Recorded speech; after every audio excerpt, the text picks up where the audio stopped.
Yeah. As you know. Awesome. I do know. Let's start off with a little bit of breath work and just get us and our audience eased into this next podcast session. So if you guys want to join us, let's all take a couple breaths in and reset.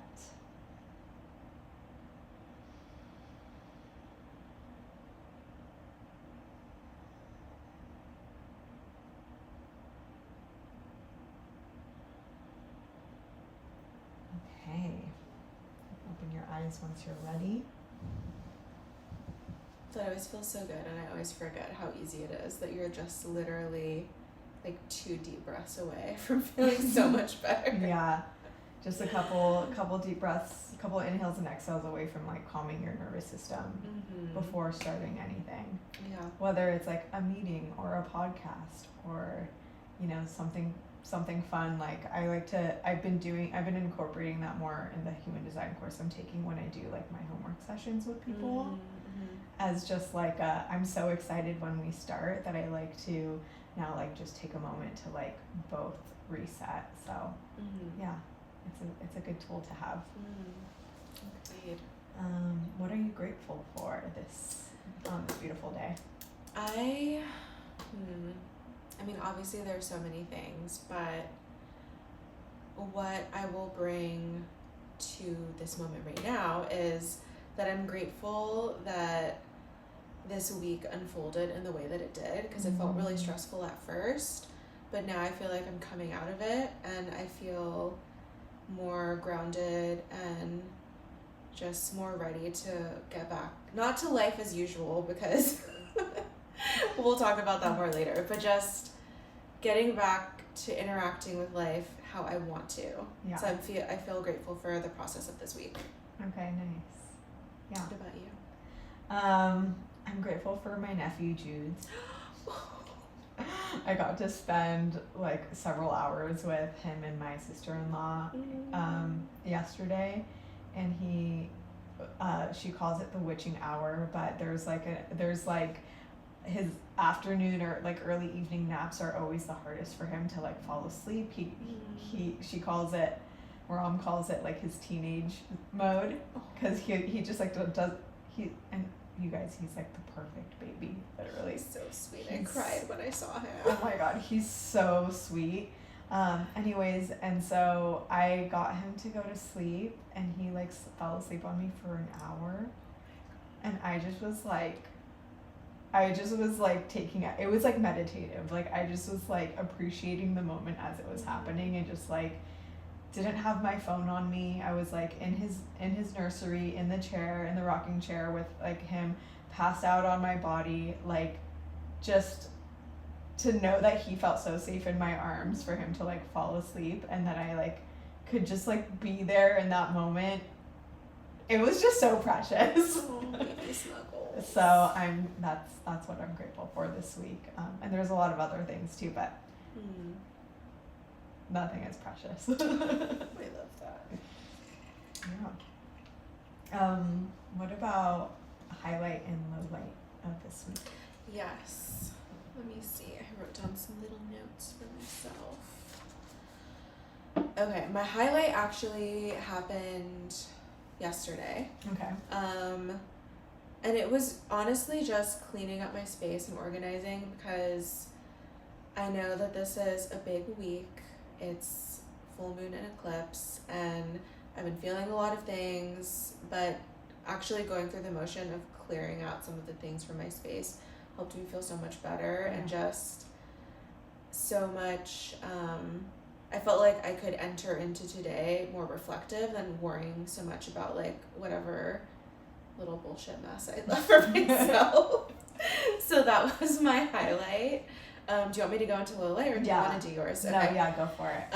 So my low light was my creative crisis that I had at the beginning of this week. It was a lot of how do I want to show up in my new creative project.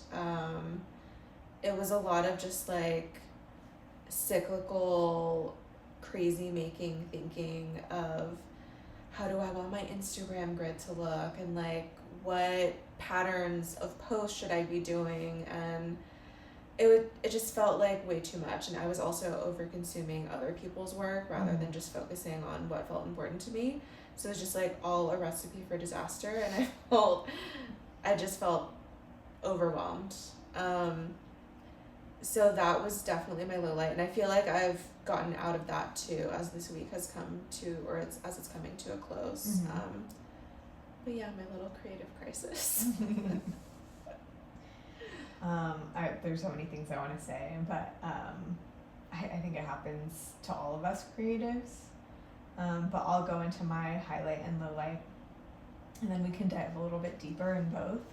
But for me, my highlight was finally picking our wedding venue. Ooh, can't wait. And I just feel like so excited and so much relief because we were really intentional about it, and I had to work through a lot of like people pleasing tendencies, especially just thinking about like the guest experience. And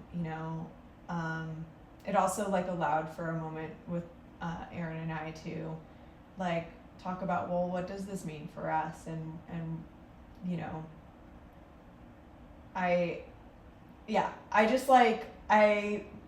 it was good. It was good for me to face like why I think the way I think, and then to allow myself to just like realize we keep coming back to the same wedding venue. We've researched so much, and like we just keep coming back to this one, and it just felt right. And I think that's what I've been waiting for, is to just have that like confidence. We found this a while ago. We kept looking, literally like nothing else compared to this wedding venue. And like maybe someone else would see this wedding venue and like not think much of it, but it just felt right to us, and so we're honoring that, and it just feels so good to honor that. So I'm really excited about that. And my low light was definitely work stress. It has been really overwhelming starting this new job, and I was kind of confronted with a lot of like what were my expectations of it and what is the reality, and like trying to balance between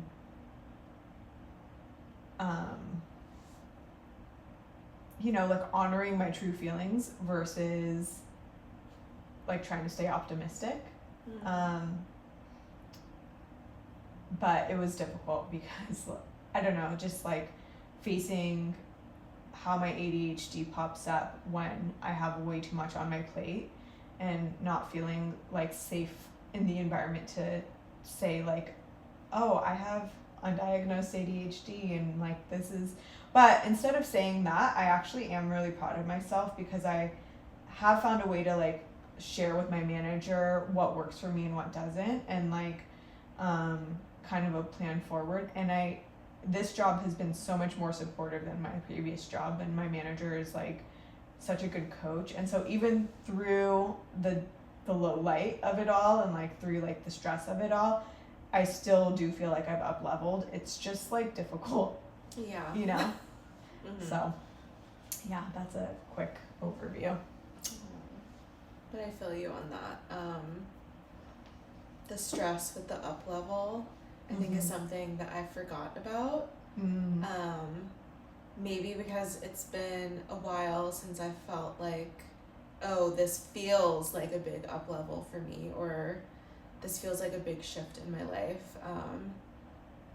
Because I had a bunch of kind of adjacent feelings to what you were describing, but more just like feeling really sad this week and kind of wondering like what the fuck is this about? Oh my god, same one. Like why am I so sad? I have this going for me. Like we're looking for a new place. Just like all of these good things. Like I'm in a job space that I've been wanting to be in. But I don't know, I think even though I'm so grateful for the space that I'm in, and for all of the changes coming up, like I'm ready to grow in that space. And also I think similar to what we were talking about earlier, I know this is also not like the end all. Like, yeah. and it doesn't compare to how I felt in previous jobs, where as soon as I start the job, maybe the first 2 or 3 weeks I'm like, oh, okay, like this is fine, but I already know that like maybe next year I'm gonna be someplace else. It doesn't feel like that.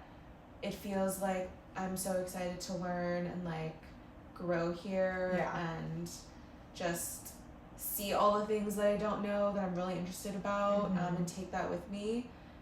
And also, like, I'm not meant to be doing any type of work for anyone but myself, like, in the long term.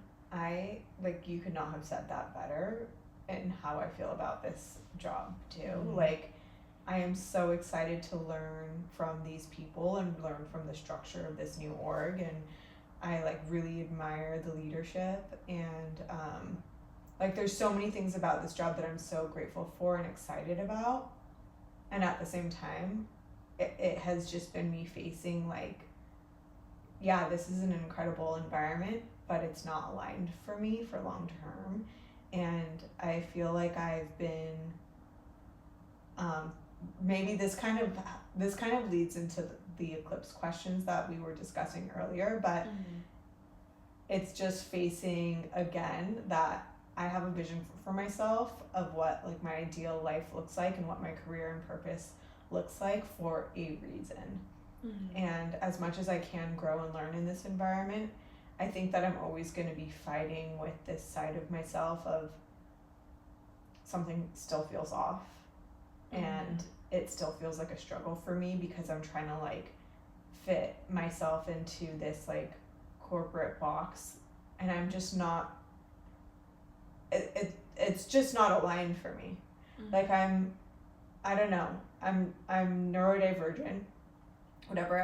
I have ADHD. It's hard for me to like be on all the time, and I feel like I keep coming across self-judgment because I feel like I need to be one way, but I'm not naturally that way. And so like it's really hard to force myself to be a certain way when it's not natural to me.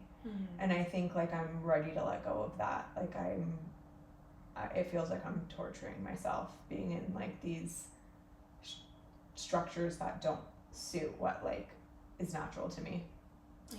Yeah.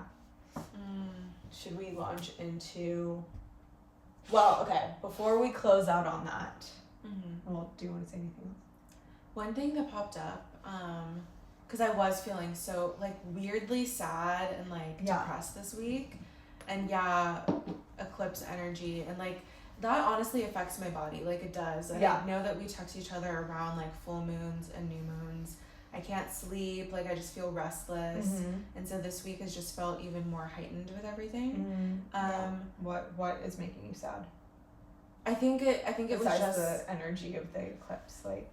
Well, I think it was partially like what I was just saying, like all of my uncertainty about how I wanted to show up in the creative space that I'm trying to build, and then also just kind of coming into acceptance with, oh, I've been wanting this thing for a really long time and it's here. Okay.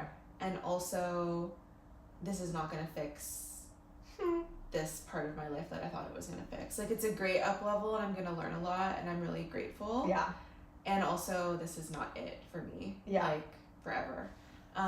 But one thing that I did hear at the end of or maybe on Friday, I don't remember, towards the end of the week, was just, I don't know, this random creator on Instagram, I don't remember her name, but her whole feed, she's a corporate girl. Okay. And she just creates different... Is it Natalie? Corporate No, Natalie? It's not. Okay. No, I love her. Not Natalie, though. It's this person that I never heard of, and now I probably won't find her again because I don't know if I liked her video or not, but anyways. Algorithm, do your job. The video that she made was just talking about how she doesn't love her job, and how she wishes more people felt the freedom, and I don't know what other word you would pick, like that just felt okay not loving their job. Yeah. Which for me feels like I can understand it, but it feels hard for me to embody that because I kind of have a clear image of the type of work that I want to do that will feel very fulfilling to me. Yeah. So if I'm not having that, I'm just like, oh, why can't I have it? Yeah. But and she just offered a nice reframe that I've heard before, but I think I just needed to hear it again this week, where she said, yeah, I don't love my job, like, creating these spreadsheets doesn't give me joy. And I'm like, yeah, obviously. Like, sorting this document doesn't give me joy, but she was just saying, you know, the way I look at it now is that when I start my day of work for this corporate place, she just views her workday as a space where she gets to be challenged, to like learn skills that she's going to be able to take to other parts of her life, and that is supporting her passions rather than, oh, this needs to give me joy. It's like, no, it's offering a means for other parts. And I've heard that before, but yeah, I think I just needed to hear that message again this week. And not to say that, oh, things feel so bad at my new job, but I think I just needed that little reframe of like, oh yeah, no, I am learning so much and I am grateful to be here. Yeah. And it is providing me some space and flexibility and also resources to be able to start this creative project on the side that will one day be able to support the life that I want. Yeah. Do you feel like that growth is uncomfortable? What growth? The up-level growth of like being in a new space and like learning in a different environment and stuff. Yeah, like, yeah, that's something else that I was talking to. Do you remember Cassie? I was randomly talking to Cassie this week about just like the things that eclipse season brings up. And they were telling me like, oh, well, did you ask for something big? Like, rude.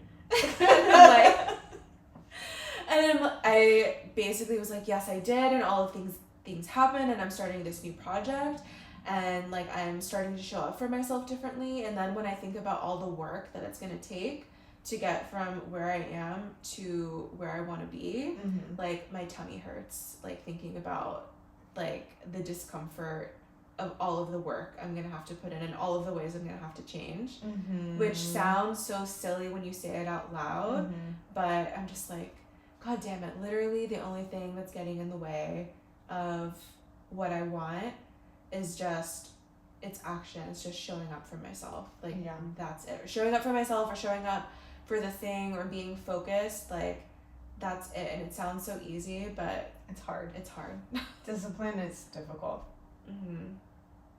It is, especially when I feel like I had such a disciplined life just a few years ago, and then I feel like I fell out of it. So getting back to it. When you were in school? When I was in school and even right out of school, like 2020, it felt like, I know COVID and everything was happening in the world, but in terms of my own life, like... Why do you think that is? Like, what was different about that time that allowed you to feel that way? I mean, part of it was like work was reduced, like everything was minimized.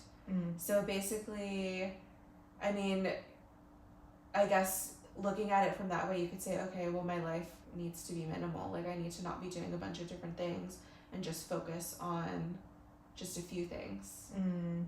So getting rid of like all of the background noise, which has felt hard the past few years. Like, we were also just talking about outside, like all of the moving and all of the not just moving homes but moving jobs and like all of the instability. It's hard to feel like I can focus in on just a few things when there's so many things around me that have been like moving so much. Yeah.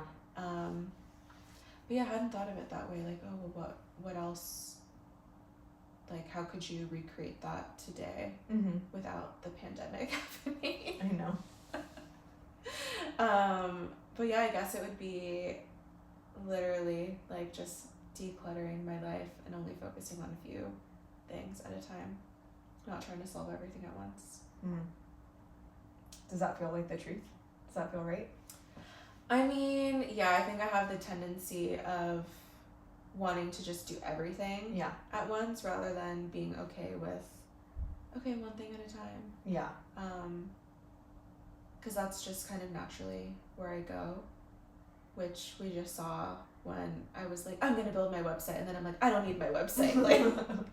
Like a week later when I was like, this is going to take so much energy that I don't have and that I don't want to put into this right now. That's a good move. And you know what? You probably though like needed to do that research at that moment because that's when you did have the energy for it. And maybe that doesn't mean okay, finish the entire project now, but maybe you were meant to like visit that part of brand building in order for you to like move on to the next thing. You know what I mean? Like I think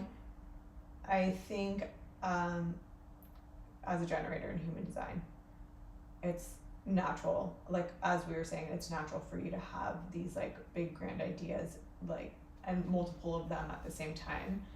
And it can feel overwhelming, but it's such a gift. It's like literally such a gift, and you, especially like when you're excited about something, have the energy for it. And so yeah, I mean, I think combining that with like being disciplined to finish something is good, but I don't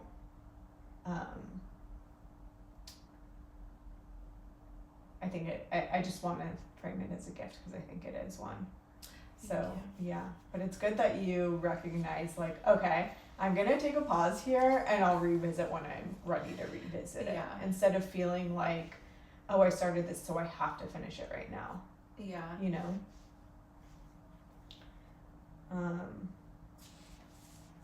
What are you excited about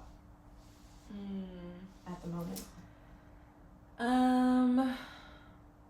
I'm excited about going and working with my personal trainer again. Nice. Because that was something, didn't include it as a highlight, but it's definitely something very new that I'm doing to get back into like a physical routine that I want to be in. And it's definitely outside of my comfort zone, like working with someone one-on-one and like having that type of working relationship with someone, because I've had a trainer online before and that was fine, but having someone in the gym with me and who's going to be texting me and like checking up in that way, that feels like a really good move for me, because I think I just need it to get back into your routine. So that's what I'm excited about. I'm excited for you. Thank you. Yeah, that's like straight up adulting right there, getting a personal trainer. Yes. Yeah. I've been resistant to that, but really would like to at some point. Yeah. What about you? What are you excited about? I'm excited about Oaxaca, honestly. Yeah, like after we finally decided yesterday, we like made the final decision about our wedding venue. I like was like, okay, great. Like we had already started looking at like different hotels and different restaurants and like all this stuff, and then I just was like, yeah, I just like went down like a YouTube search of like different YouTubers posting about Oaxaca and like traveling there and stuff. So I'm excited to meet with our wedding planner and like finally start to like legit plan our wedding. And we decided on a date, a date that was like further out than we originally had planned, but it feels good. It's like about a year from now. And so that space feels nice too. And yeah, I'm just feeling really excited about what that's gonna look like in the upcoming week, and it feels like a weight off my shoulders too. So yeah, and then I'm excited about continuing this human design course. I think part of my low light too is I think I was in such a good groove with like the first like 5 weeks of this class. Actually, I think it was the first 7 weeks of this class. I'm trying to think of how long it's been now. And then I skipped like one catch up because we were out of town last weekend. So I'm looking forward to like catching up and like being back in the groove of it, because I really, really love this course and I don't want to fall behind on it, and it's really important to me. I don't want like work to get in the way of it, because it is like one way that I'm building my future. So yeah. And then another thing I'm excited about is continuing to edit these like YouTube videos for our travel channel. Yeah. I can't wait to see those. Yeah. Because I know you've been filming for a while. Yeah. You have tons of And great stuff to we've work with. we've both posted different videos on our various channels, but it's been since 2023 since I last posted a video.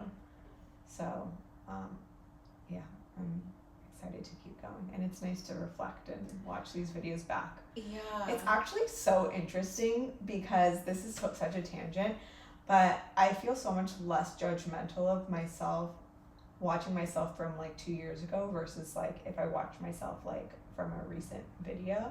Or it's not even that.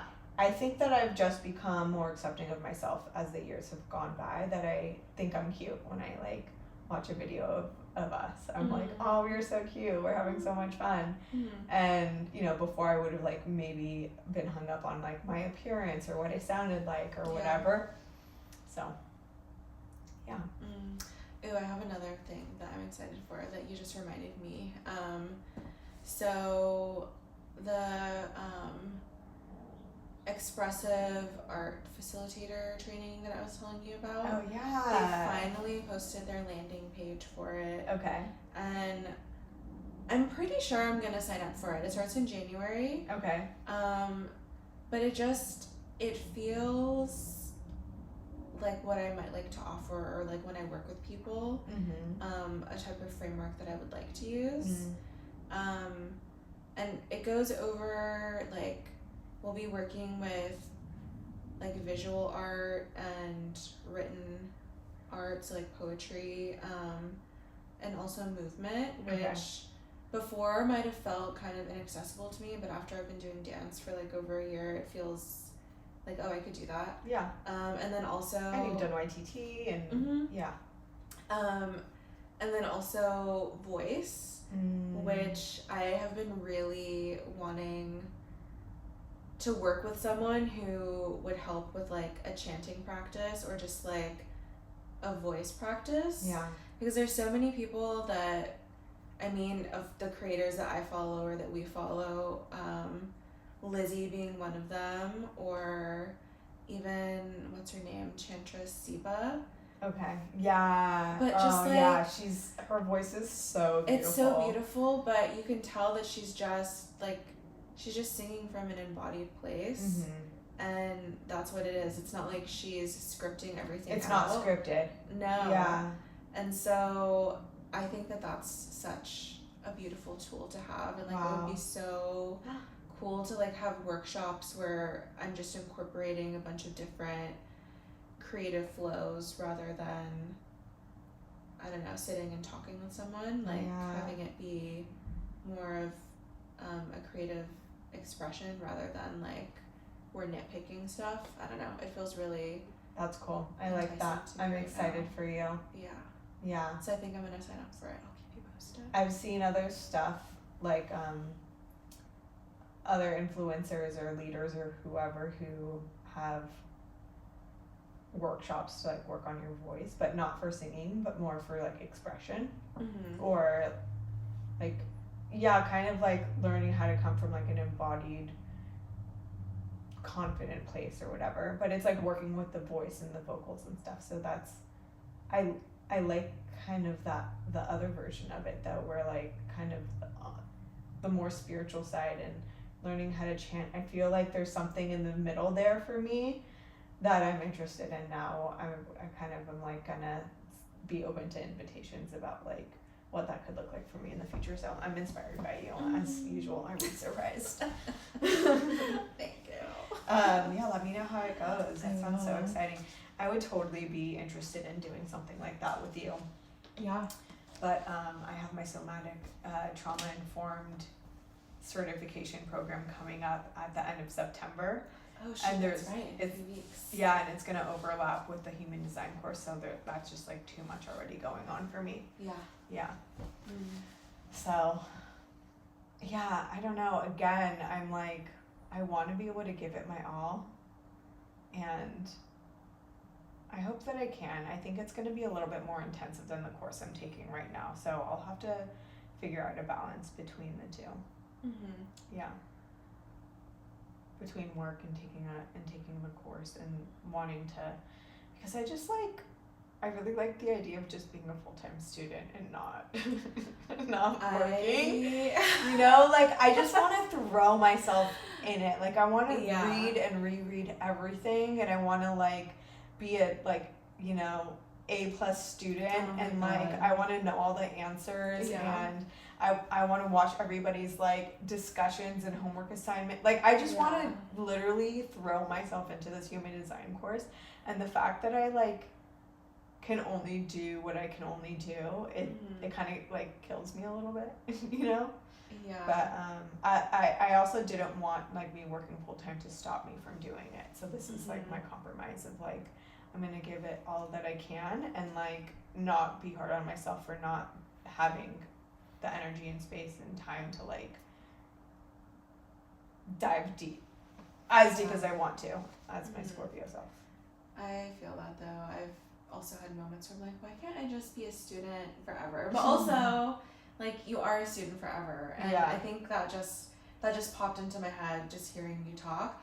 Like, even after getting certifications or like whatever the path is gonna be, like you don't get a certification and then all of a sudden it's like, oh, you're a pro at it. Like, you're still gonna be learning, and you're still gonna be trying things out. So you'll still be a student, but you'll be like a student who's guiding someone else. That's a good way to frame it. Yeah, which was... I just like want to be able to use this environment to practice as much as I can before the class is over.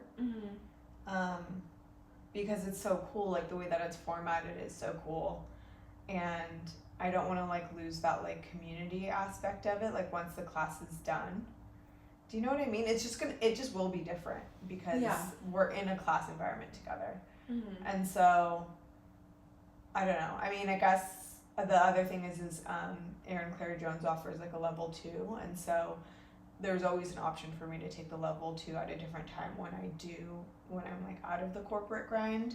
But anyways, whatever. There's still all of the materials, and the class portal will be open. So what's to stop me from like reaching out to her, reaching out to someone that I've connected in the class if I'm like, hey, do you want to do a practice sesh, whatever. So I shouldn't limit myself. Yeah, especially right after you finish, I'm sure, because you've already made connections in that class, right? Yeah. So I'm sure if you reached out to other people who are finishing and you're like, how about we just, like, for an hour once a week, like, talk about whatever we're learning, or, like, if they're already working with clients or whatever it is. Yeah. I'm sure people would be down if you asked them. Yeah. Okay, I'm going to keep that in mind. Okay. So now we can go into our eclipse questions. Okay, so we pulled these self-reflection questions from Rising Woman, and there's about 3 of them. So the first one. Okay, so what do you want to shed or let go of? Yeah, what illusions or self-beliefs am I ready to let dissolve? And then, let me see, where have I resisted closure, even though it's time to move on? And then the third one is, what messages are coming through my dreams, intuition, or synchronicities right now? Do you want to go first? Yeah, I think that a lot of my answers kind of like wove together through some of the questions. But a big one for me, just in terms of what do I need to shed, what do I need to let go of, what am I resisting that I need to move on, which also feels like what do I need to let go of. So the first one that I put was, I think I still have like this residual energy around this narrative that I'm always going to be a person that doesn't finish things, which is silly because I finished things and like to use, I don't know, therapy speak, like I have lots of evidence that I am someone that finishes things, and I have and I will continue to like follow through on stuff.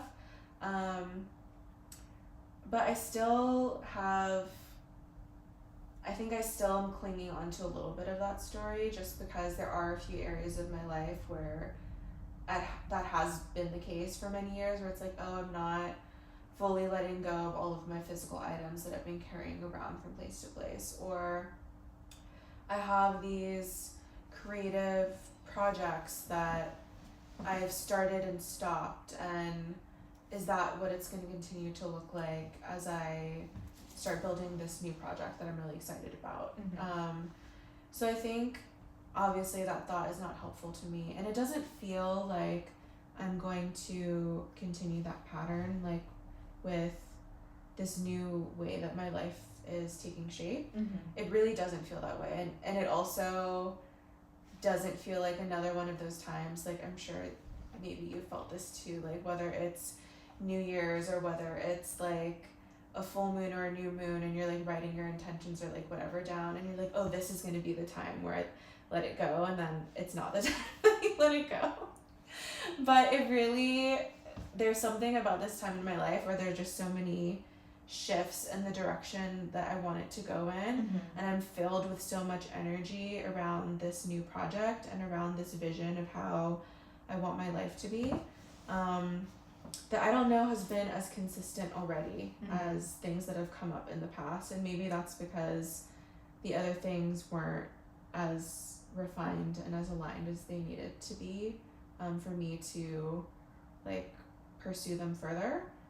So I don't know, but that's something that I feel like I need to let go of. Like, it doesn't have any place in this next space that I'm going. Yeah. Burn it up, baby. Yes. And then I think along with that, I think I still have residuals of not feeling like I'm worth the effort, which kind of ties into, oh, you're not going to finish it, and like you're not worth giving time to that thing, which sounds crazy to say out loud, because I would never say that like to you or to a friend or like to someone that I love, like, oh, you're just not worth it. Like, but I think there have been so many times throughout my life where I felt like that's okay to say to myself. But do you still feel that way? I feel like there must be some residual there, because there's like something that's I'm having a block. Yeah, there's something that needs to be unblocked There's about it still. There's something, I don't feel that way in my day to day. Yeah. But when I take a step back and I'm like, wait, how have I been showing up? Or like, what are areas of my life where I have been not showing up for myself how I should? Yeah, it still feels like an unconscious. It still feels like belief. It's an unconscious belief. It's like kind of woven in there that hasn't been fully released. So that's what I mean, like, because it doesn't feel like I don't talk to myself that way anymore. Yeah. Like, hell no, I haven't talked to myself like that in a really long time now. But I think now it's embodying it more through action is where maybe the last step is. Yeah. That's my hope. You got it. Thank Yeah. you. And I think, like, you know, recognizing it is so huge too. So just carrying that with you for the next chapter, you know, couple months, year, whatever it is, of like, oh, okay, I'm recognizing that this is coming up. I know that that's not true. Like, if you want to like even bring in, here's the evidence, it's not true, or like even recognizing it and be like, oh yeah, that's not true. I'm just gonna like let that go and like move on, instead of, yeah, just recognizing it is so huge. And I think that's like such a big step to moving past it and letting it dissolve. Because it's like the word illusions is so true. It is just like an illusion, even though it does feel like it's controlling us, these old messages that we have. Yeah, and I think that way easier said than done, you know? Yeah. But I also, like, one thing that even just reflecting on this today, like those two that I mentioned, like maybe not so much the first one, because that's kind of like maybe an observation of how I've been showing up, and like that's not, it doesn't feel aligned with who I actually am, so that needs more time and attention. But the whole thing about not feeling worth the effort, like that was a story that was given to me like in childhood, that was given to me without my consent. Like I didn't ask for that story, and that story is not mine, but it's been like interwoven into how my brain processes things. So who do I need to beat up? They shall remain unnamed. Just kidding. We believe in nonviolence here. One of us does. But I think just even having that realization of, oh, I never wanted that for myself. Like, someone was going through their own shit where they felt like it was okay to give that to me. Yeah. And that's not my fault, but I still have to, like, untangle it, or else I'm just gonna be in the loop, Yeah. be in the cycle. Exactly. So that's my answer. Yeah, you totally are worth it, and we both know that. Thank you. And also, like, and I mentioned this earlier, but on the note of not finishing a project, you totally do.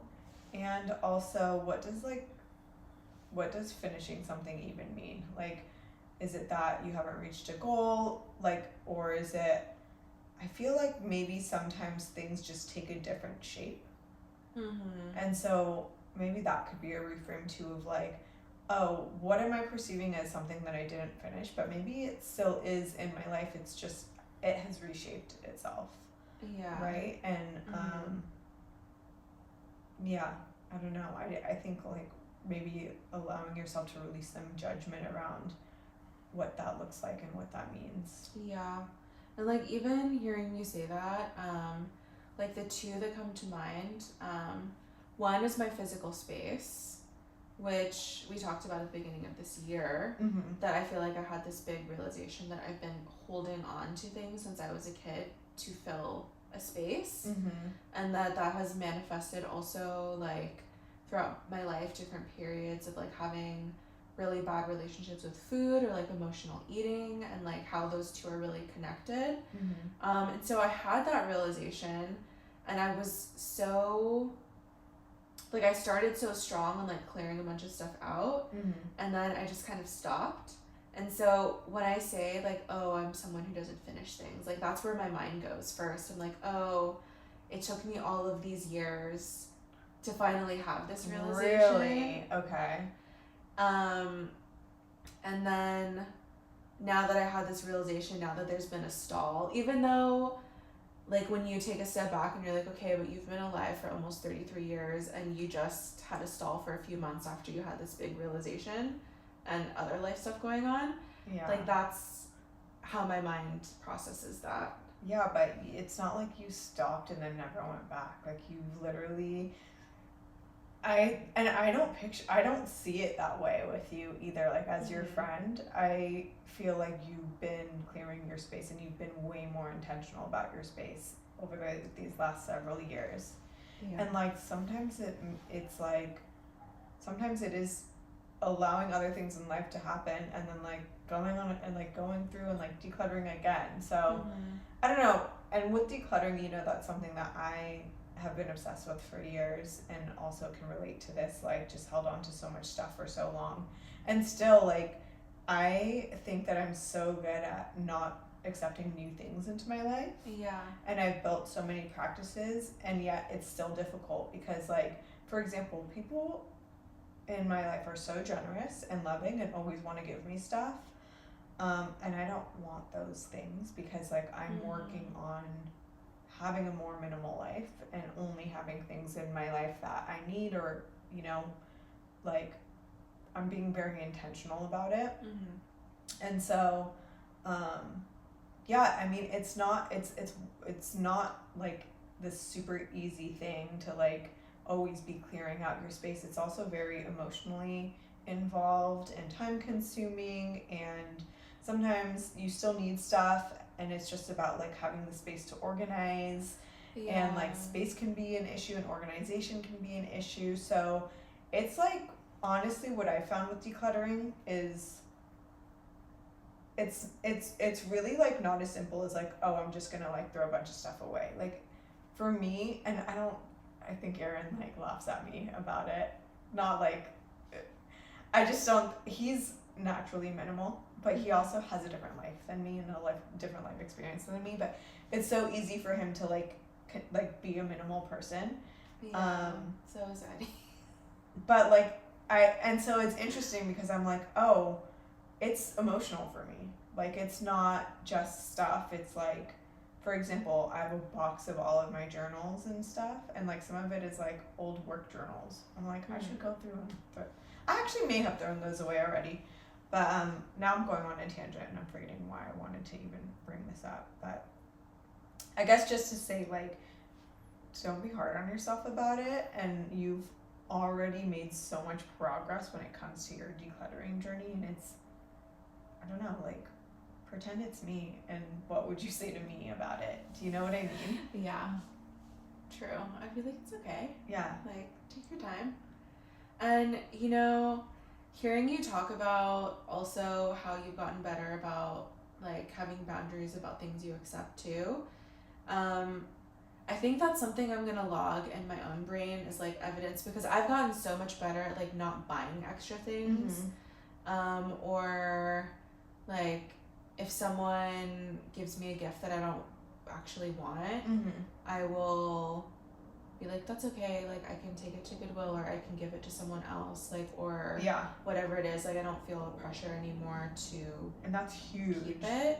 That took me a long time to get there. Yeah. And I also, thank God, I'm not like using online shopping as like my, oh, it's gonna help me feel better. It's like, no, it doesn't, girl, like, yeah, don't do that.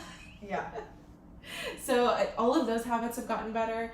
It really just is now dealing with like all of the shit that I haven't yet gotten rid of, which also, I mean, yeah, it's hard because we're in a small space right now. So even like laying things out or taking things out of the closet and having space to actually organize it is such a struggle. But yeah, and it gets messy. So then it's like, yeah. So I don't know. I think moments of like, for example, when you move out or when you move to your next space, that's going to be a huge opportunity for you to do it. Another tool for me is like, I don't know, with clothes, it used to be, that was the hardest part for me, was clothes. But now it's so easy. Like literally if I don't want to wear something, I'm like, how many times have I like tried to put this on and now I don't want to wear it anymore? Like I'm going to donate it. And I just like don't let myself be emotionally attached to it at all, because it's just like I always have a bag of things that like, if this isn't fitting me anymore, I'm not going to judge myself about it. I'm just going to donate it. Like why have clothes in my closet that don't fit me or like that are uncomfortable or that are making me like upset because they're not fitting how they used to. Like, so I'm just going to either put those in a box somewhere for like if I like, you know, if my body goes back to like a certain size or whatever, that's just something I'm kind of dealing with right now. And that has helped me like slim down my closet so much. But I mean, like I can't tell you how many times we've organized the garage and then somehow I bring more stuff in and it's like I have to do it again. So I don't think it's ever gonna be to a point where like I'm not gonna be having to throw things away or donating or reorganizing. I think it's about what practices do I have now that I didn't have before, and how do these practices like help me with the self-care in my life. Yeah. So like thinking about them more of like self-care practices versus like, oh, I have to reach this end point. Yeah, and I think also giving myself like grace in terms of the time period too is huge. Because I remember at the beginning of this year when I had all of this energy and I was like, I'm throwing all of this shit away, and I was like, I threw bags and bags of stuff, like just like old mail and like just all of this shit that was in my closet.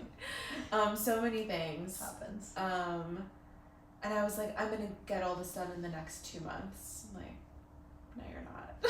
Like, give yourself more time to get things done. Like, yeah. I mean, if it was the only thing that you had on your plate, that's one thing. But, yeah. You know. Gotta be realistic, too. Yeah. Cool. That was our first question, right? What do you want to shed or let go of? Yeah.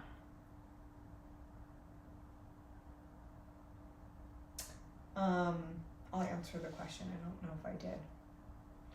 I don't think so. I think you were giving lots of good points to what I had said, but Like, what are you feeling like recently, or like maybe this week has been going through your head, like that you need to shed or let go of?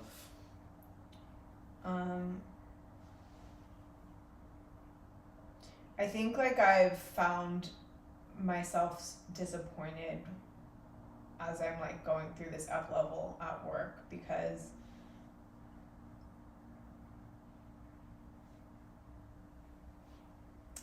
I thought that being in a healthier environment was going to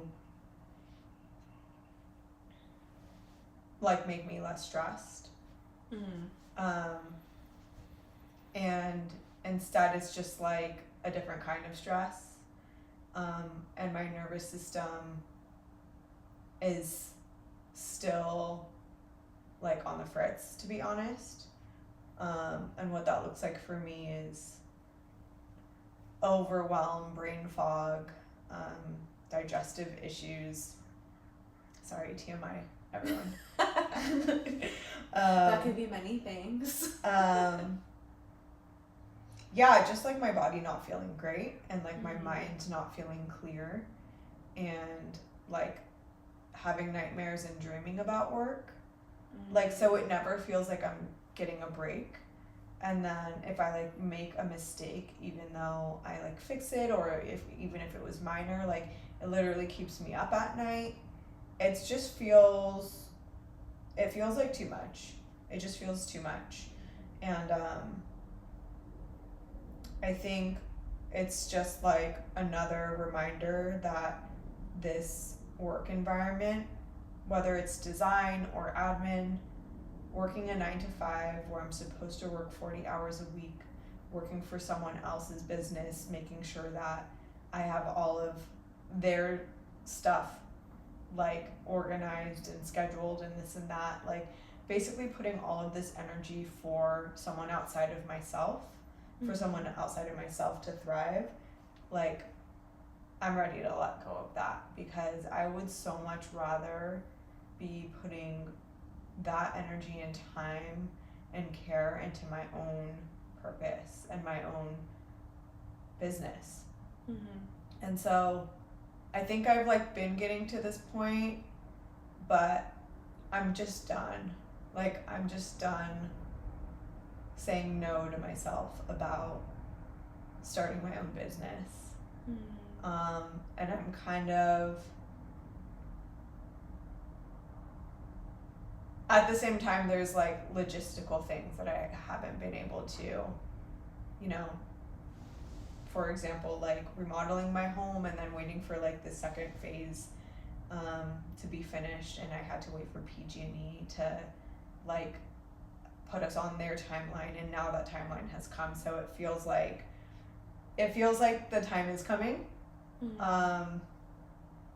But I'm just so ready to release corporate life and release like being, basically, you know what it is? It's like being support to someone else. That's what it is. I feel like all of the jobs I've ever had and the way that I've always seen myself is in my career is like, I can't be the main person. I can only be someone who supports that main person.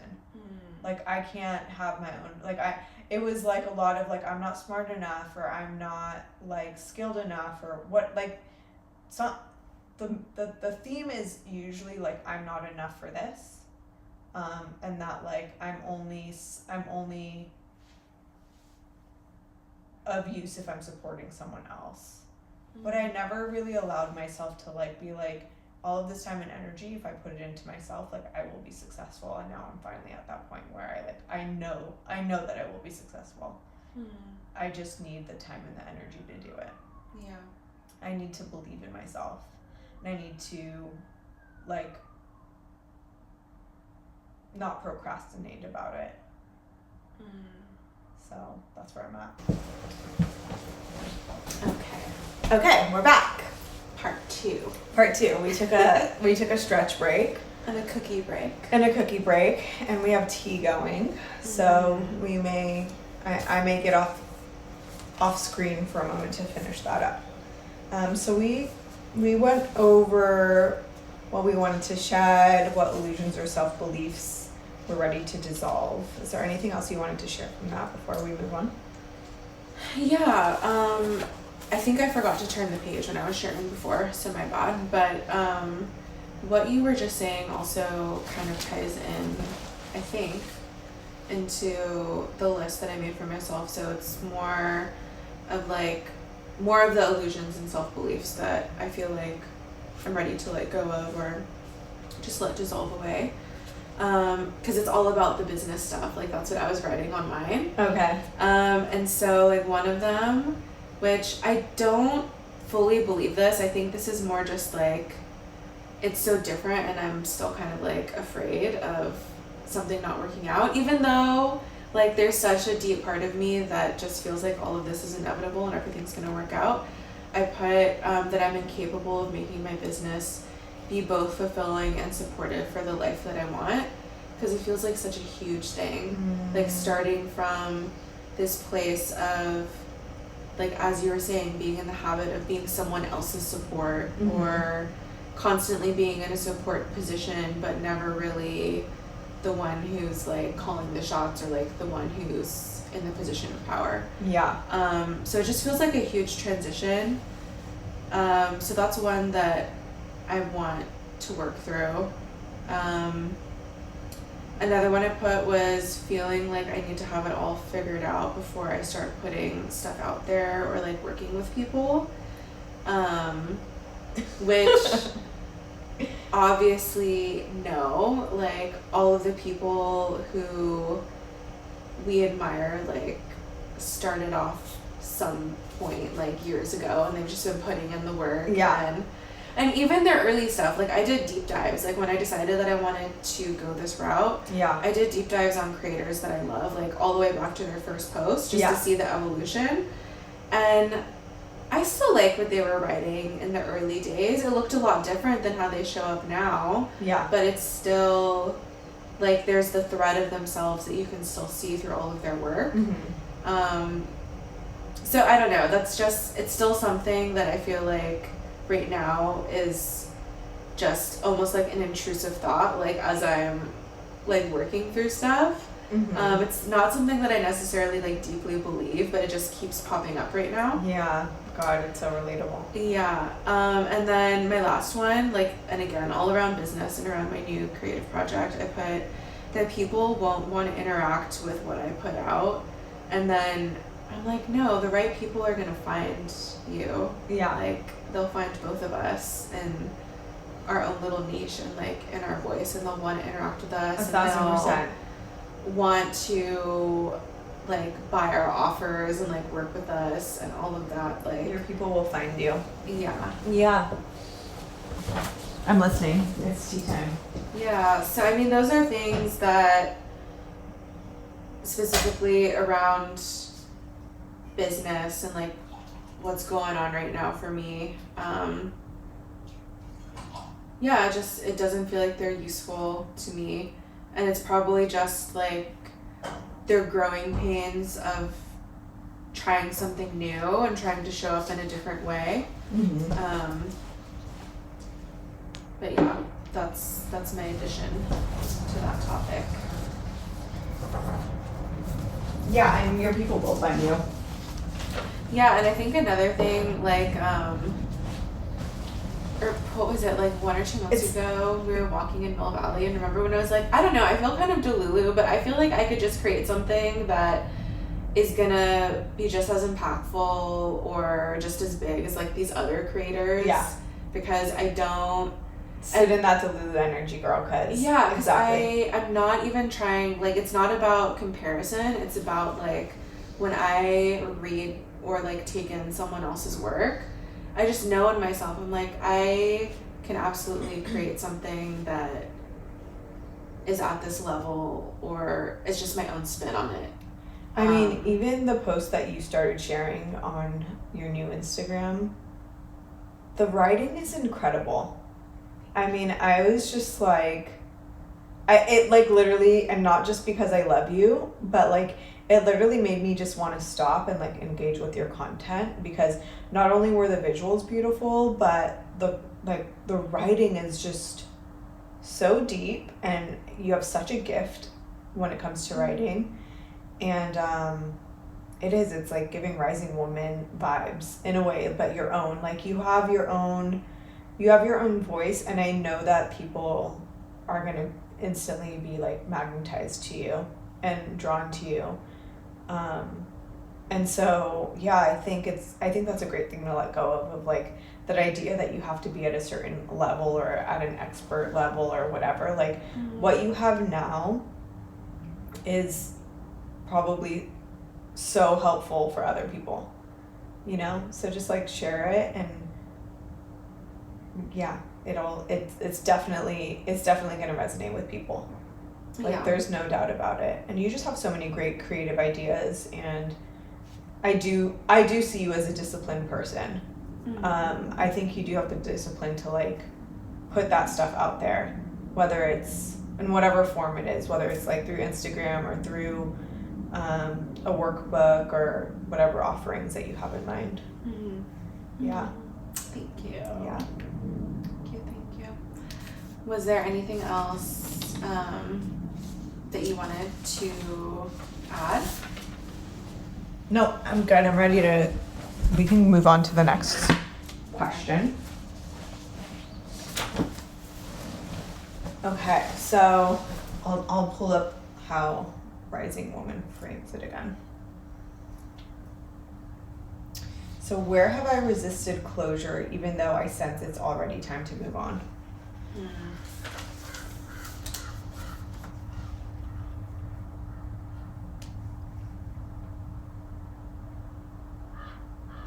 This is a career one for me too. It's career and purpose, because I think I've started to touch on it already, but I'm ready to let go of the corporate life and being a support. I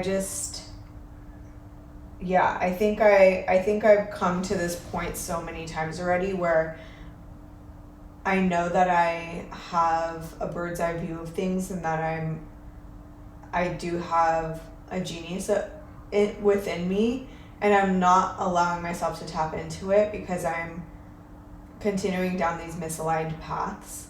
And human design has helped me so much with like self-acceptance and like understanding that I'm a projector and that I'm here to guide people. And just like even being in these practice sessions in these classes, and being in an aligned environment makes me realize like, oh, I can help people, and like I do have a perspective that's like worth offering other people, and like just by being myself, I'm gonna be able to change people's, like allow people to have a shift in the way that they're thinking, or you know, like I do think that I'm going to be a great coach in whatever form that is.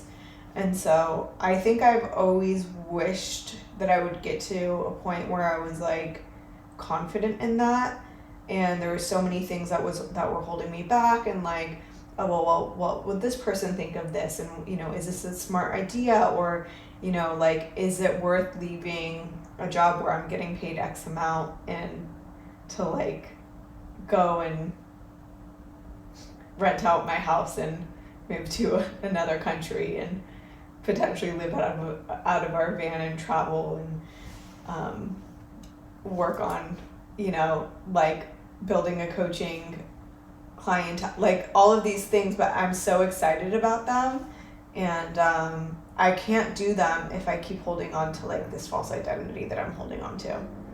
So I'm just ready to release that, and I have resisted it before, but yeah, it's time. And then another thing that I think I wanted to touch on with this too is like time itself is not having this idea that I don't have time for stuff. Like again, like the projects that I have, travel vlogging and this class that I'm taking. So what I've decided to do that has been helping me lately is like, instead of saying like, okay, I need to finish this, episode, I'm just like, okay, I'm gonna work on this for an hour or two, and like as long as I'm making like these like small steps towards completing something, I'm okay with it.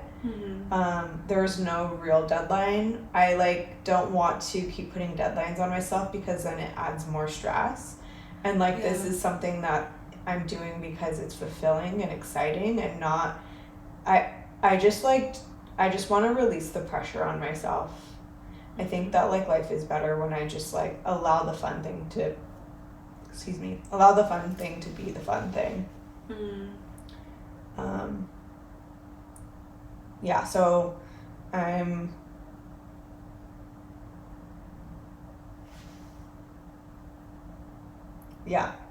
ready to move on from those two ideas, that I don't have enough time to do something I love, and that I'm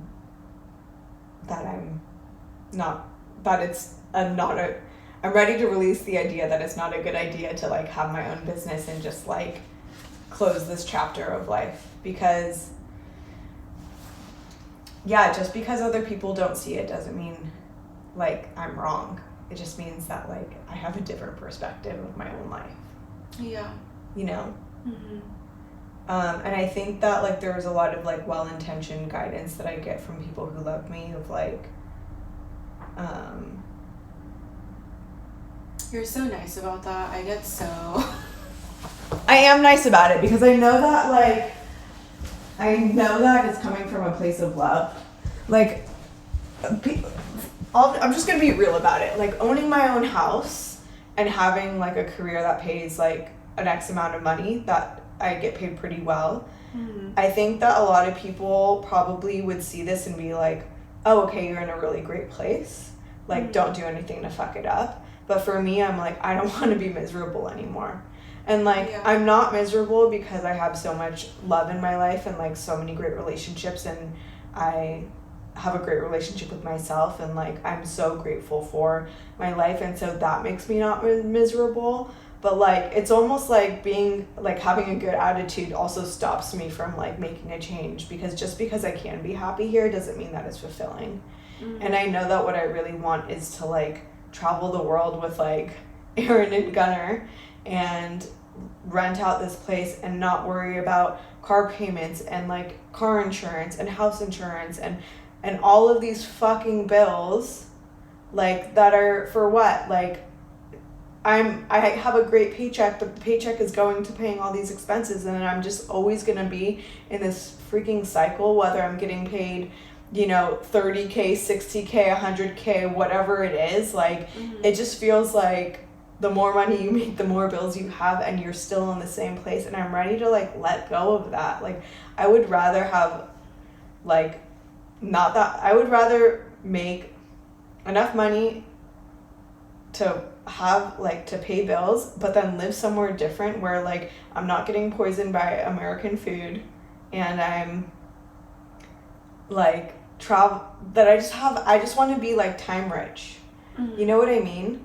So I just don't want to subscribe to this of like I have to do this because this is how I was raised and this is the society that I've been living in. I have seen so many people through YouTube, through Instagram, whatever, like even people that I've met through this class or through like the retreat that Aaron and I went to last year, of like these people who've left this like corporate American life and started something different and started something on their own, and they're like making a difference in people's lives. And I'm like, this is what I've been working towards for years, and like it's definitely time. Like I have no doubts anymore. I'm just done. So that's it. That's the real. She's done. I'm done. That's the real. Cheers to that. Yeah. Cheers to being fucking done and ready for the next chapter. Mine for resisting closure and ready to move on is work, but in a different way. Okay. And I showed you the fat stack of papers that I brought for our write and burn ritual later. Yeah. But clearing out my space, like whatever it was, 2 days ago, I think, I found an envelope that had all of my personnel file and all of the bullshit paperwork I had to do, like, towards the end of that one workplace that won't be named. But I saw it all and I had it, and when we were cleaning out our storage unit, I don't know why, and it doesn't really matter, it doesn't have to be this big thing, but I found all the papers and I just decided to keep them rather than throw them away. Yeah. And I mean, now I'm glad that I kept them, because even though I need to shed that time in my life and I shouldn't be clinging to anything anymore, because I feel like at this point I've pretty much like metabolized everything from that experience, and I've integrated what I need to integrate, and I've been able to like take a step back and say, I learned a lot here. How I was treated in XYZ circumstance wasn't okay. Yeah. And that has nothing to do with me. Truly, it was all about what they were going through, or how they justified like treating someone in the workplace. Mm-hmm. Still nothing to do with me, Mm-hmm. and that's not my fault. Mm-hmm. So I was just doing the best that I could in the circumstances, and I am now just like, okay, I just need all of like the residuals from that time in my life to be gone. So I'm happy that I decided to save that paper, because now today I'm gonna burn it all, because I'm just like, I don't need to hold on to any of that anymore. Like, Yeah. it happened, I have lessons that I took from it, and it just needs to be closed out. Like, Yeah. it's done. That's all. I'm so excited for you to burn that shit. Me too. Yeah, let it go. I mean, these people that we've worked with, managers, whatever, like toxic work environments, they're not a reflection of us. So I can relate to that. Okay, last question. What messages are coming through my dreams, intuition, or synchronicities right now? I mean, a lot of my dreams, to be honest, have been nightmares about work. Oh no. So that for me is a sign that like something has to change. Like, this isn't sustainable. Right. Like, it's still burnout just because people are warmer and kinder and nicer. It's dressed up different, but it's still... It's dressed up different, but it's still the same feeling. Mm. Which makes me feel like, was this a test or was this an up level? And maybe it's both. Anyways, but I'd rather focus on synchronicities instead of nightmares, and I think I was having a lot of synchronicities around Oaxaca. Mm-hmm. And so it feels like the right choice, and so I'm excited about it. Yeah. Yeah. Mm. What about you? In terms of dreams, you know, I've been dreaming a lot this week, but I have been waking up not fully remembering what my dreams were about. Mm-hmm. Which Eddie's always like, you should keep a dream journal, and I'm just kind of like, I don't fucking care. Like, at this point, I don't know. I feel like a lot of my dreams are, maybe I will one day want to keep a dream journal, but for now, I'm just like, you know what, I don't have time to be like dissecting my dreams right now. If it's important, my subconscious will send me signals while I'm awake, because they know that your girl's not remembering her dreams. Yeah. So, but in terms of like synchronicities, I think one recent one, just to go back to that like training that I was telling you about, Mm-hmm. like I've wanted to work with that teacher for a long time, Yeah. and for her to come back at the time when she came back, when I'm ready and open and Love that. able Mm-hmm. to do a training, Mm-hmm. not only because of where I am in life, but because like grad school didn't work out. Mm-hmm. Like being waitlisted, and then I actually kind of love the fact that I emailed them and told them to take me off of the wait list. I didn't know you did that. Oh yeah, I did. Oh my god. Oh my god. We have to talk about that. Okay, keep going. Keep Yeah. going. Yeah. But I chose to do that because I wanted to be an active participant in what was going to happen. Mm-hmm. Like, I still don't know what would have happened had I not gotten taken off the wait list. But let's just say that they messaged me the day before the program started. Mm-hmm. I already had decided that it was going to be a no, so that's why I emailed them. I was like, no, not right now. Take me off the wait list. Like, thank you. Yeah. That was essentially it. How did that feel? It felt like the right choice. Yeah. Because it just, the more I thought about like where my career is going, like with the career move that I just made, I was like, okay, well, diving into this new job, I'm not going to have time to give to grad school. I already know that I'm not. And it's not working at a school anymore, so I don't have the flexibility of the summer. So there were just all of these reasons where, like, right now is just not the right time for all of these reasons. And also, honestly, like, just trying to explore different avenues of being able to do the same work that I want to do, but not through grad school, I think was something I was resistant to at first. But then hearing you talk about it so much, and also it was so cute. Like, I had a session with Daphne, and I was just telling her about basically this conversation, but I'm just like, yeah, I want to be able to work with people, and I'm starting this creative project. And she's like, there's so much you can do in the healing space that you don't have to go to grad school for. And like hearing her feel really excited about it as someone who did go the grad school route, makes such a that difference. just like, and also because of the therapeutic relationship like we've had for the past 3 years, like it just made me feel so good because, like, not gonna lie, part of the block that I had to get through was in terms of coaches or guides or however you want to brand yourself, like when you're working with someone like in a healing capacity or just in, I mean, even that term like can be kind of like controversial to people, right? Like if you're just working with people to help them feel embodied or aligned or whatever words you want to use, right? Like there's such, or there can be like such a huge divide between the therapeutic clinical community and people who go the coaching route. And even though I'm seeing more and more therapists who are, for whatever reason, like leaving their therapy practice or adding on a coaching practice so they can do both at the same time, there's still like such a divide like between people who go to grad school and at least like what I'm seeing like in the professional communities, like conversations that I'm seeing happen like online, like from both sides. So I think I had to get over that too, like, oh well, I really admire this community and they have such a distaste for this avenue of work.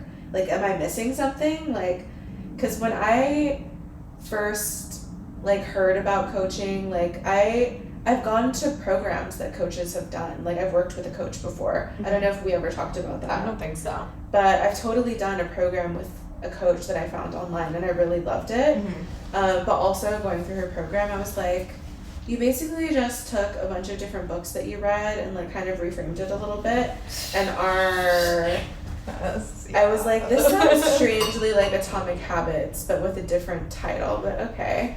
And also, Atomic Habits was totally ripped off of other books from like earlier generations. I mean, yes. But Atomic Habits, like. But I do love that book. I'm not. No, I love that book, but also I don't think that even Atomic Habits is like on this pedestal, like where he came up with all these ideas. He just presented them all in a certain way. And he acknowledges that. He's not like trying to claim like this. With so many of these ideas, like, I mean, like TBM, for example. I mean, there's so many books that I think Lacey Phillips has been inspired by, and like The Secret is like, there's so many different ways that manifestation has been presented, but she kind of like boxed it up in a pretty way to like make it like attainable or, you know, digestible for people. But it's the same thing also with like human design, right? Because the guy who like created it or something, like that system is very different than a lot of other people's interpretations of the system. Yeah, also like human design it takes a lot of what like Gene Keys and the I Ching method have also used. But I think like human design was like almost like this download from like a higher source.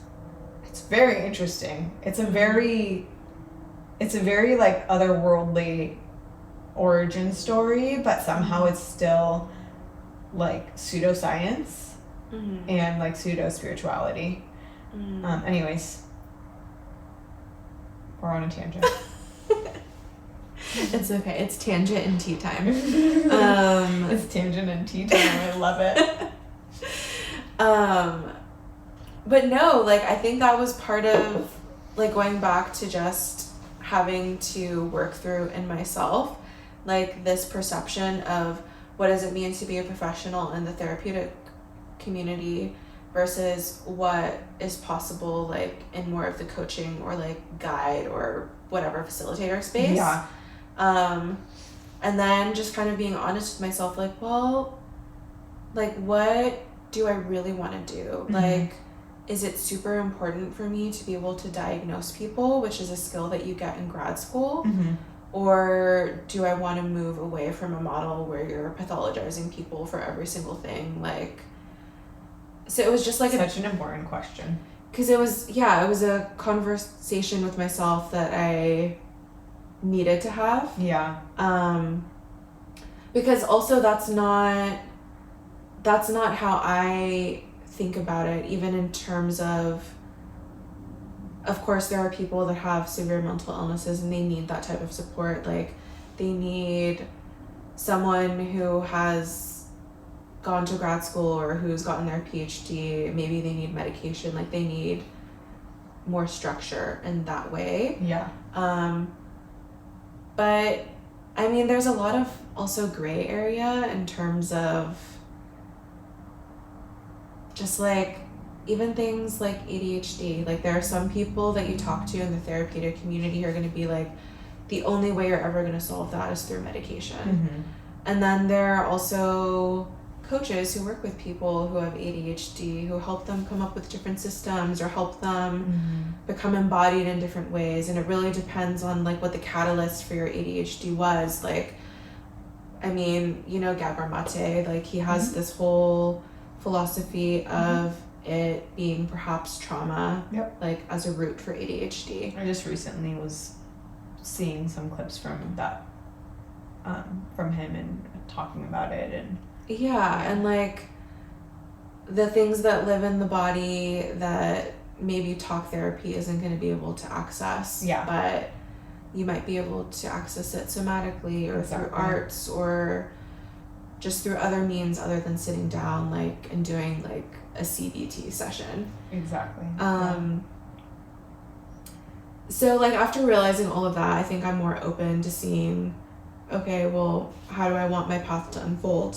Like that program or that training feels really good because it's all around creative expression. Yeah. And that seems like something I would definitely want to integrate into whatever my practice is like in the future, like in the near future, because I do want to start like doing in-person stuff and like trying to build a community like in person, not just online.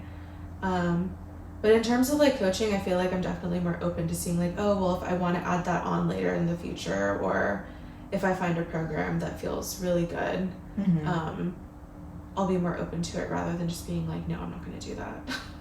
Yeah. I'm happy for you. That's exciting. Yeah.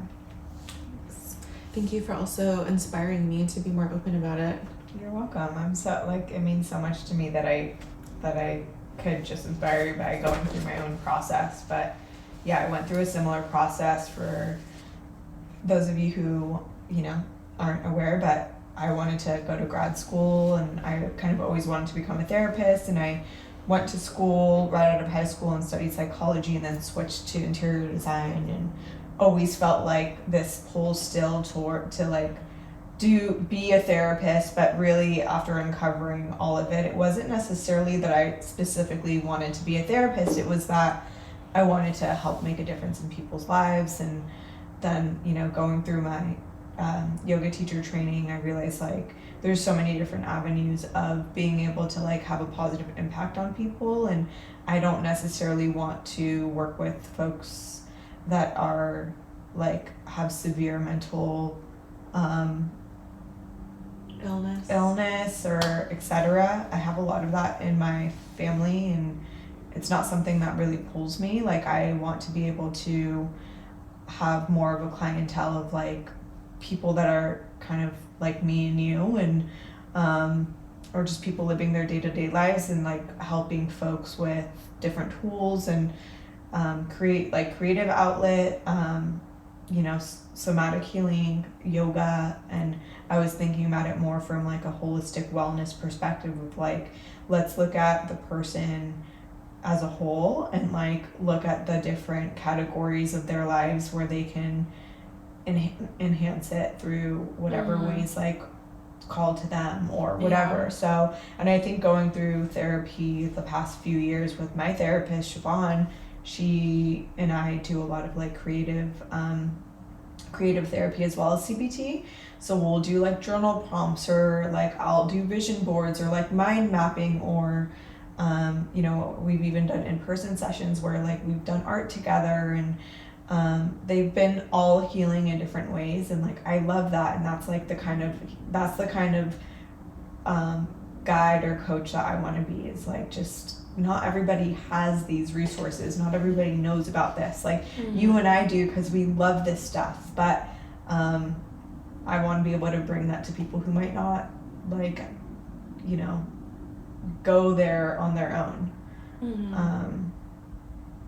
And I just even within my own family, like how much yoga could help someone, you know, or mindfulness can help someone, or deep breathing. And I just try to present that like in my life and day to day. And I've seen how like even small moments of like having a moment with like a girl in the girls' bathroom at like this retreat when she was like having a lot of anxiety, and just being like, oh, you know what helps me is like taking a couple deep breaths. Do you want to take some deep breaths together? And this was like a stranger that I'd met in this in the people's party, and like she and I became friends, and I ended up doing a human design reading for her, and we've like stayed connected after this retreat. And like it all started from that moment in the girls' bathroom when I just helped her with like some breathing exercises. You know what I mean? So like just by I don't know, there's so many different ways to like bring healing to people. And so when I embraced that, I think I feel like it opened up a lot for me in my life of like, I don't have to just go to grad school and put the rest of my dreams on hold, because going to grad school would have meant like pausing on a lot of other things that were more important to me. So that's a little background from my story for those of you who don't know. And also just thinking about like even what are the parameters of clinical versus non-clinical care. Like I was also reflecting on, okay, how have my therapy sessions generally gone? Like I'm not someone, I mean, my therapist hasn't told me that I'm someone who's been diagnosed with like a severe mental illness. Like I don't think so. No, I don't think so. I definitely have things that I've worked through, but when I think about how the flow of our sessions have been, a lot of it like falls into things that a coach would be able to help you with. Like, because it's not all trauma unpacking, it's not all like asking questions to be able to diagnose you to assess against like the DSM. Like it's mindset work, and it's like reframing, it's like looking at your limiting beliefs, and those aren't things that are only like able to be done like if you're a therapist. Like there's so many people that can help you with those things. So I think as soon as I realized that as well, I was like, oh, like that's mostly what I want to do. Like I don't want to necessarily be in charge of diagnosing people and insurance codes and like all of that shit. Like Yeah, and taking notes and having to like turn something in and all the pressures of like getting your hours in, and there's so much that goes into it. Mm-hmm. Yeah. I think for me too, I had a friend who went through grad school to become a therapist and was going through all the hours, and she was also neurodivergent, and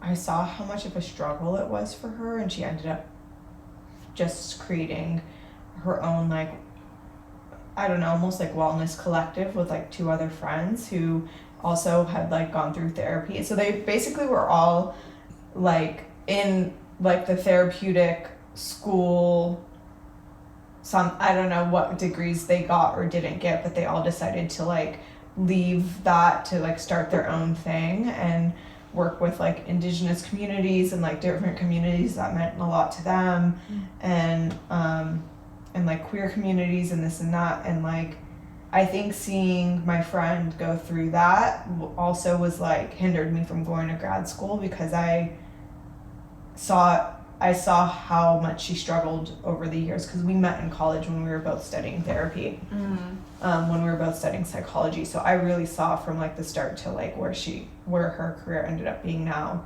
of like how difficult that was for her. Not saying that it would have been the same for me, but I could see how it just gave a different perspective, right? You know, of what it looks like in my head, of like pedestal, like putting it on a pedestal. It's my brain is mush now. Versus like what it looks like in reality, you know. So true. Do we want to close out? Yeah. All right. Every time the lights flicker, I'm thinking, oh, there's a spirit here. There is a spirit here. Thank you for being with us. Well, this has been the Aligned Life Pod. This is our 2nd episode.